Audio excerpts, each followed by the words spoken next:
नमस्कार। आपकी बात के यूट्यूब चैनल पर आपका स्वागत है। मैं हूं विभाकर। ये एक नया प्रयास है, एक नई शुरुआत है। आपकी बात के मंच से मेरी ये कोशिश होगी कि मैं उन विषयों, उन मुद्दों पर चर्चा करूं, विश्लेषण करूं, जिसका सरोकार आपके साथ है। बात चाहे राजनीति की हो, अर्थव्यवस्था की हो, संसद और विधानसभाओं से पारित होने वाले कानूनों की हो, अदालतों के फैसलों की हो, विदेश नीति की बात हो, राष्ट्रीय सुरक्षा की बात हो, या फिर बात हो देश की सभ्यता, संस्कृति, इतिहास और परंपराओं की।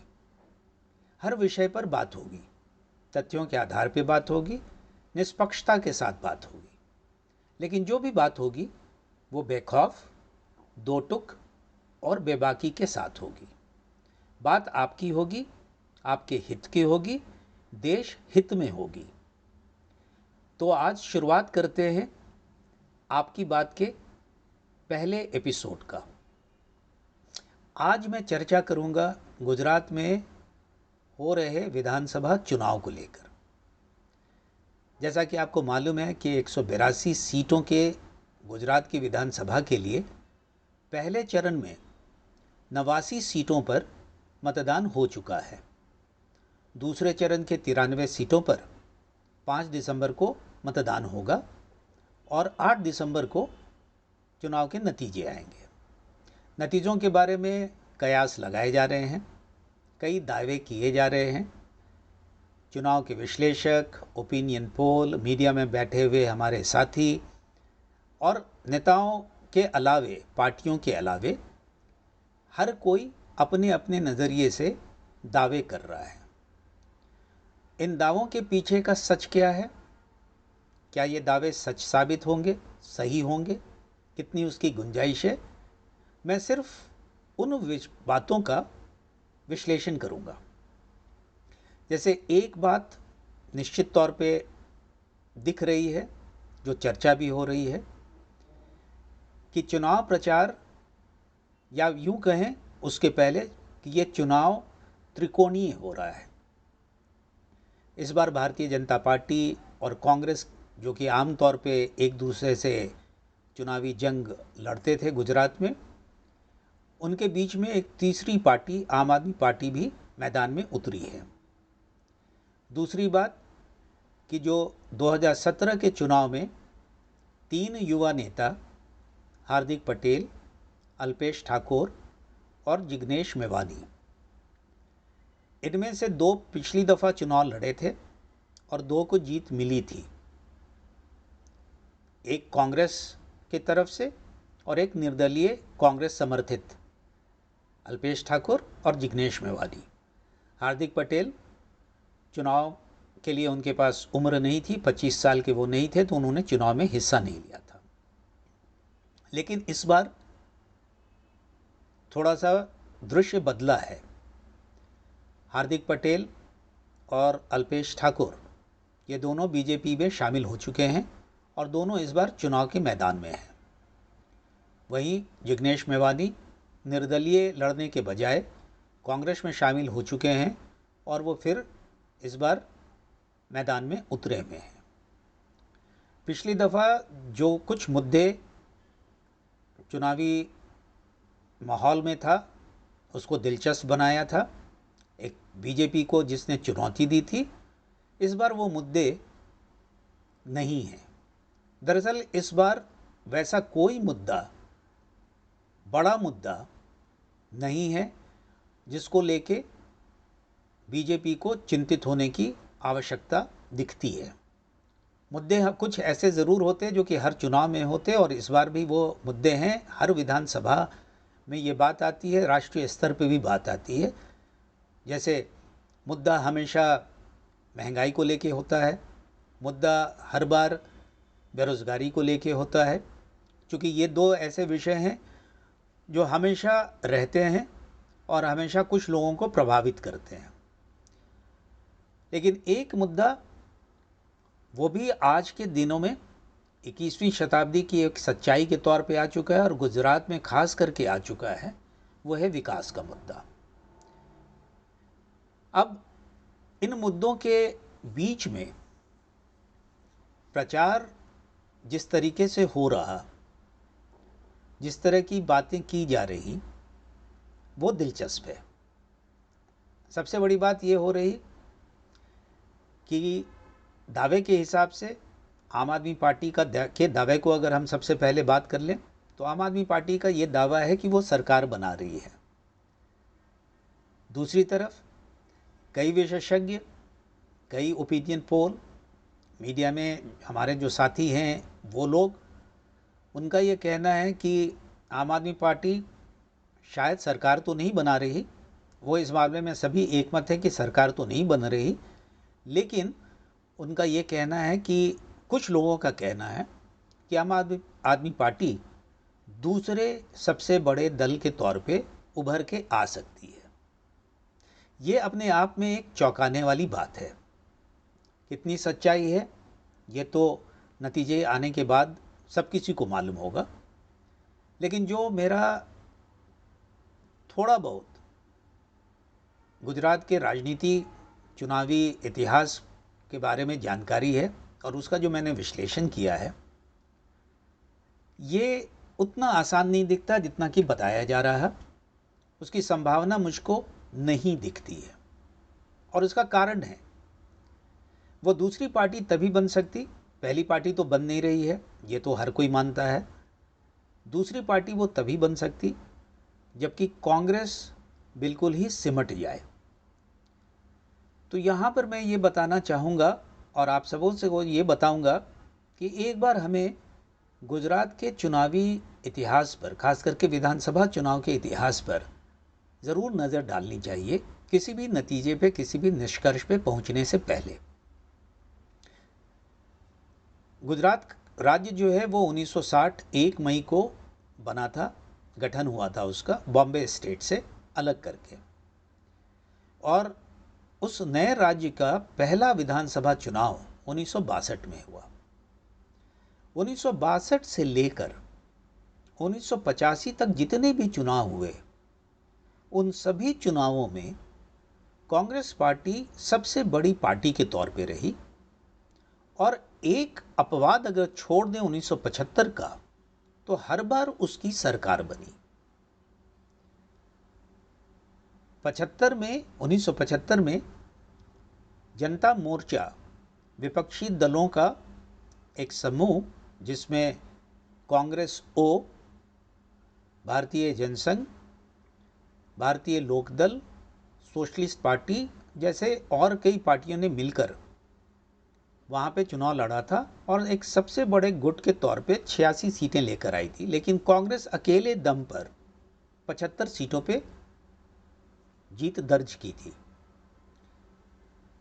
और 10 साल के बाद 1985 में कांग्रेस ने 182 में से 149 सीटों पे दर्ज जीत की और 55.55% वोट भी उसने पाए। ये अलग बात है कि उसके ठीक 5 साल के बाद कांग्रेस ने अपना सबसे खराब प्रदर्शन गुजरात के ज़मीन पर किया, जब उसे सिर्फ और सिर्फ 33 सीटें मिली और 30.7% के करीब उसको वोट मिले।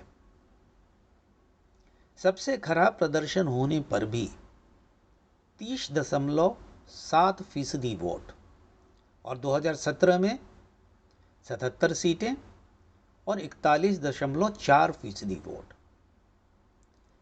वहीं बीजेपी को 49.05% वोट। आप थोड़ा सोच लीजिए कि 2017 में इन दो पार्टियों के बीच में 90% से ज़्यादा का वोट आया, बाकी बचे 10% वोट तकरीबन। अब उस 10% वोट में निर्दलियों की, जो निर्दलीय चुनाव में उतरते हैं, जो कि हर बार चुनाव में उतरते हैं, इस बार भी चुनाव मैदान में उतरे हैं, उनकी संख्या, जो प्रतिशत की संख्या करीबन 5.5% की रही, या फिर ये कह लें 5% की।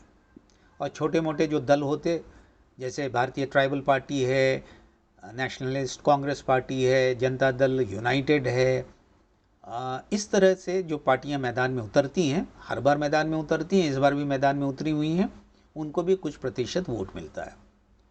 तो ये सबसे बड़ा प्रश्न ये उठता है कि आखिरकार जो लोग ये कहते हैं कि करीब 20 से 25% के बीच में आम आदमी पार्टी के पास वोट आएगा, तो ये वोट किसका कट के आ रहा है?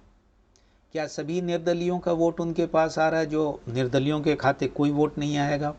या जो दूसरी पार्टियां जिनका मैंने जिक्र किया, उन पार्टियों का कोई वोट का प्रतिशत नहीं होगा? मान लेते हैं एक सेकंड के लिए कि चलिए किसी को वोट नहीं आया, तो आपके पास 10% वोट वहाँ पे आ गए। उसके बाद भी आपको 13% वोट चाहिए। अब उस 13% वोट का मतलब ये होता है कि या तो कांग्रेस की तरफ से आ रहा है या बीजेपी की तरफ से आ रहा है या फिर दोनों की तरफ से आ रहा है। तो जैसे कि लोगों का मानना है कि कुछ वोट शायद उनको लगता है कि बीजेपी की तरफ से 1 या 2% वोट आ सकता है, और बाकी जो वोट है वो सारा का सारा कांग्रेस की तरफ से आएगा। मैं उसको भी मानने को थोड़ी देर के लिए तैयार हूँ।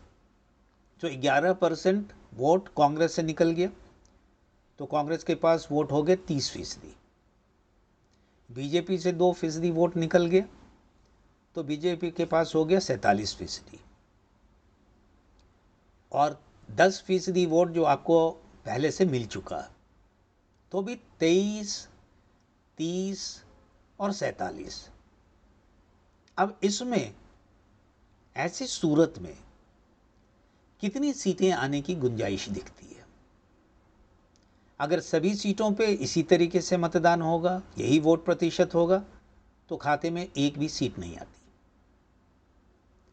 अगर किसी जगह पे ज़्यादा ये औसत अगर वोट आता है, किसी सीट पे आपके पास ज़्यादा प्रतिशत वोट आता है, कांग्रेस के पास थोड़ा कम प्रतिशत वोट आता है, मतलब 30% से भी कम आता है, तब आपका खाते खुलने की गुंजाइश है।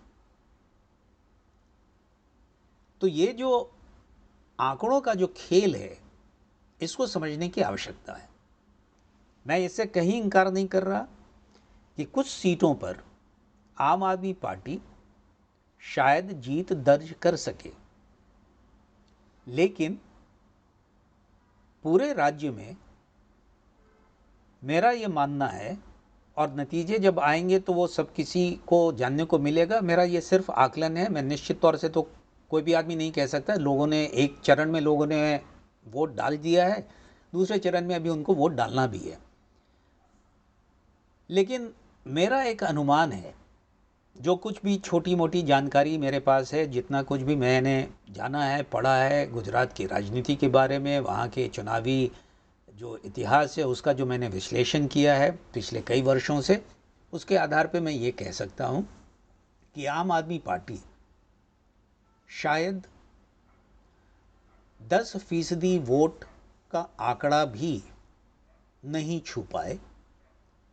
और जहाँ तक सीटों की बात है, तो वो 2 अंकों में सीटों की संख्या नहीं आ रही, और ये मेरा एक आकलन है। हो सकता है आ जाए, लेकिन फ़िलहाल मुझको ये लगता है कि इसकी गुंजाइश कम है। अब लोग कहेंगे कि शायद मैं आम आदमी पार्टी विरोधी हूँ इसलिए ऐसी बात कर रहा हूँ। कई विश्लेषक ये मानते हैं कि पाटीदार बड़ी संख्या में, जो कि पिछली दफ़ा कांग्रेस के लिए वोट कर गए थे, चूँकि पाटीदारों का एक मूवमेंट था जिसको हार्दिक पटेल के नेतृत्व में वो हो रहा था, और भी कई नेता उसमें शामिल थे, लेकिन जोर शोर हार्दिक पटेल की वजह से था, सबसे ज़्यादा नाम उनके लिए था। वो जो मुद्दे थे और उस मूवमेंट जो जो और जो उनके साथी थे, उनमें से कई साथी जो हैं वो आम आदमी पार्टी के उम्मीदवार हैं, और उनको और भी इन बात को लेके ज़्यादा लगता है, यकीन होता है कि शायद ऐसा कुछ हो सकता है। चूँकि जो पिछले साल 2021 में नगर पालिका चुनाव हुआ था, तो उसमें सूरत में 27 सीटों पर आम आदमी पार्टी की जीत हुई थी। तो उस आधार पे उनको उम्मीद है, लोगों की आशा है कि शायद आम आदमी पार्टी पाटीदार वोट में सेंध मारे और बीजेपी को परेशान करे। और बीजेपी से ज़्यादा कांग्रेस को परेशान करे। और उनके सोचने की वजह यह है कि जब पिछली दफ़ा सौराष्ट्र कच्छ इलाके में जब चुनाव हुआ था तो बीजेपी को वहाँ पे नुकसान हुआ था। कांग्रेस वहाँ पे नंबर 1 की पार्टी बनी थी और बीजेपी नंबर 2 की पार्टी थी। मैं सौराष्ट्र और कच्छ के बारे में बात कर रहा हूँ। लेकिन उस समय एक माहौल था, पाटीदार के युवाओं का एक आंदोलन चल रहा था। इस बार ऐसी कोई बात नहीं है। अब जब आप 2021 में सूरत में अपने 27 सीटों के आधार पे किसी निष्कर्ष पे पहुंचते तो ये भी ध्यान रखना चाहिए कि 2000 उसी चुनाव के दौरान जितने भी ग्राम पंचायत और बाकी म्यूनिसिपैलिटीज़ के जो इलेक्शन हुए, नगर पालिकाओं के जो चुनाव हुए, उसमें बीजेपी का सबसे बेहतर प्रदर्शन रहा। भारी जीत के साथ वो वहाँ पर आगे आई। तो ग्रामीण क्षेत्रों में उस तरीके के बीजेपी के खिलाफ कोई माहौल देखने को नहीं मिला और आज भी देखने को नहीं मिल रहा है।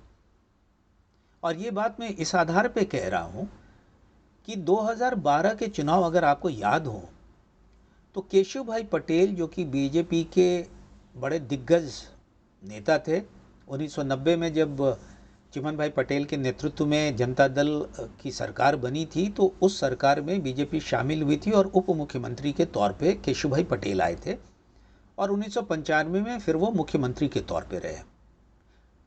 2001 में उनको हटाकर नरेंद्र मोदी मुख्यमंत्री बनाए गए थे। वहाँ पे पार्टी ने केशव भाई पटेल को हटाया था और नरेंद्र मोदी को उन्होंने मुख्यमंत्री बनाया था। 2012 में केशव भाई पटेल जो कि पाटीदारों के बहुत बड़े नेता माने जाते, उन्होंने पार्टी छोड़ी और अपना दल बनाया गुजरात परिवर्तन पार्टी। उस समय ये चर्चा चलती थी, जिन किसी को भी याद होगा 2012 का चुनाव, यही ओपिनियन पोल करने वाले, यही चुनाव विश्लेषक, एक्सपर्ट्स, बड़े एक्सपर्ट्स जो कि गुजरात की राजनीति पे पैनी नज़र रखते, उन सबों ने जो आकलन किया था कि केशव भाई पटेल बीजेपी को सौराष्ट्र के ज़मीन और कच्छ के ज़मीन पे बुरी तरीके से मात देंगे। नतीजा क्या आया? पूरे प्रदेश में गुजरात परिवर्तन पार्टी को, पाटीदारों के सबसे बड़े नेता के पार्टी को, पाटीदारों ने सिर्फ और सिर्फ 2 सीटें दी और 4% से भी कम वोट पड़े। अगर मुझको याद सही है तो 3.8% के करीब उनको वोट मिले थे, 4% भी नहीं हुआ था। तो मेरा यह मानना है कि अगर केशव भाई पटेल जैसे नेता के साथ अगर पाटीदार गुजरात के नहीं गए, नरेंद्र मोदी और बीजेपी का साथ छोड़कर, तो इस बार ऐसी कोई वजह मुझको नहीं दिखती कि पाटीदार बीजेपी का और नरेंद्र मोदी को छोड़कर या तो कांग्रेस या आम आदमी पार्टी के साथ जा रहे हैं। दूसरी बात, ये तो रही बीजेपी के नज़र से। दूसरी बात, कांग्रेस की अगर बात कर लेते हैं, क्योंकि ये बहुत सारे आकलन ये आ रहे हैं कि कांग्रेस तीसरे नंबर पे चली जाएगी, पूरी तरीके से हाशिए पे हो जाएगी, पूरी तरीके से ख़त्म हो जाएगी। मुझको ऐसा नहीं लगता है। मुझको ये लगता है कि कांग्रेस ज़मीन पर है, कांग्रेस का संगठन मजबूत है। आज़ादी के समय से वो कांग्रेस ने जो कुछ भी काम किया वहाँ पे, गांधी जी के समय में, सरदार पटेल के समय में, उसके बाद भी जितने उनके मुख्यमंत्री हुए, उन लोगों ने जो काम किया, जो कार्यकर्ता हैं उसके, जो पुराने कांग्रेसी हैं, वो आज भी उनकी साख कुछ इलाकों में, कुछ वर्ग में बनी हुई है। चाहे वो अल्पसंख्यकों की बात करें, विशेष तौर पे मुसलमानों की बात कर लीजिए, वो कांग्रेस का साथ नहीं छोड़ी, 2017 तक नहीं छोड़ी। 2022 में भी मुझको नहीं लगता है जबकि आप दावा कर रहा है और असदुद्दीन ओवैसी की पार्टी भी मैदान में उतरी है, इक्का दुक्का सीटों को छोड़ के वो कांग्रेस का साथ छोड़ने वाली नहीं है। दूसरी तरफ कांग्रेस विशेष तौर पे जो आदिवासी बाहुल्य क्षेत्र है और उन सीटों पे जहाँ पे अल्प अनुसूचित जाति का, शेड्यूल कास्ट का दबदबा है, उनकी संख्या है, उन लोगों के बीच में उसका एक समर्थन रहा है, पहले से भी रहा है, पिछले चुनाव में भी था। और मुझे ऐसी कोई वजह नहीं लगती कि उनका समर्थन इस कदर कम हो जाएगा, इस कदर ख़त्म हो जाएगा कि वो सब के सब छोड़ के आम आदमी पार्टी की तरफ चले जाएंगे। ये सही है कि इन वर्गों में भी, विशेष करके शेड्यूल कास्ट और शेड्यूल ट्राइब में, बीजेपी की पैठ पहले से ज़्यादा बढ़ी है। लेकिन पिछले चुनाव तक भी इन सीटों पर कांग्रेस ने बीजेपी को मात दी थी, ज़्यादा सीटें उसके हाथ में आई थी। तो इस आधार पर मुझको ये लगता है कि कांग्रेस भले ही कमज़ोर हुई हो, पहले से शायद वो सिकुड़े, यानी 77 सीटों से कम सीटें आए, लेकिन वो इस कदर से मैदान से बाहर नहीं हो रही जिससे आम आदमी पार्टी उसकी जगह ले सके। पहले पायदान पे कौन आएगा ये तो सब किसी को मालूम है। ये सारे जो पोलस्टर्स हैं, ओपिनियन पोल करने वाले हों, जो एनालिस्ट हैं, जो कि हर बार एक कहते हैं कि बीजेपी हार रही है, हार रही है, हार रही है, वो भी इस बात को मान रहे हैं कि इस बार भी बीजेपी नरेंद्र मोदी के नाम पर चुनाव में नंबर 1 की पार्टी है और वो सत्ता में आ रही है। चुनौतियां हैं, कठिनाइयां हैं कुछ इलाकों में, और वो हर बार होती है। सभी सीटें उसने कभी भी नहीं जीती, कोई भी पार्टी नहीं जीतती है। तो उस आधार पर मेरा ये मानना है 3 बातें। पहली चीज़ कि नंबर 1 की पार्टी बीजेपी ही निकल के आएगी, सत्ता में वही काबिज होगी, 2017 में जो उनका प्रदर्शन रहा था उससे कहीं बेहतर प्रदर्शन करेगी। दूसरी तरफ दूसरी बड़ी बात कि कांग्रेस नंबर 2 की पार्टी थी, है और रहेगी कम से कम इस चुनाव भर, और आम आदमी पार्टी चुनाव मैदान में है, मुस्तैदी से है, बहुत शोर शराबे के साथ, जोर शोर के साथ प्रचार भी की है, कई सीटों पे अच्छी टक्कर भी दे रही है, कुछ सीटों पर जीत भी दर्ज कर सकती है। लेकिन वो तीसरे ही पायदान पे रहना होगा उसको, उसी पर उसको संतोष करना पड़ेगा इस चुनाव में कम से कम। और उसका कारण बहुत स्पष्ट है। उसका कारण ये है कि आपका संगठन नहीं है, आपके कार्यकर्ता नहीं हैं, आपके विचार जिस तरीके से लेकर आए हैं, जो आप बातें कर रहे हैं, आप फ्री की बातें करते हैं। गुजरात की जनता फ्री में चीज़ें लेना पसंद नहीं करती हैं। कुछ लोगों की ज़रूरतें होती हैं, कुछ लोग जो कि लगता है उनको तात्कालिक लाभ के लिए, वो शायद आपके तरफ आ जाएं, झुकाव हो जाए। लेकिन अधिकांश जनता इस तरह के वायदों पे, इस तरह के बातों पे रीझती नहीं है। वो उस पे जाके अपना वोट बर्बाद नहीं करती है। और मेरा ऐसा मानना है कि गुजरात की जनता यही कुछ करने जा रही है। तो इस अंक में बात सिर्फ इतनी। अगले अंक में गुजरात से जुड़ा ही कोई विषय मैं उठाऊंगा और उसके बारे में बातचीत करूंगा। अगर आपको ये मेरा विश्लेषण पसंद आया तो आप इसे लाइक कीजिएगा, इस वीडियो को लाइक कीजिएगा, शेयर कीजिएगा, और आपकी बात YouTube चैनल को सब्सक्राइब ज़रूर कीजिएगा। तो फिलहाल दीजिए मुझको इजाज़त। नमस्कार।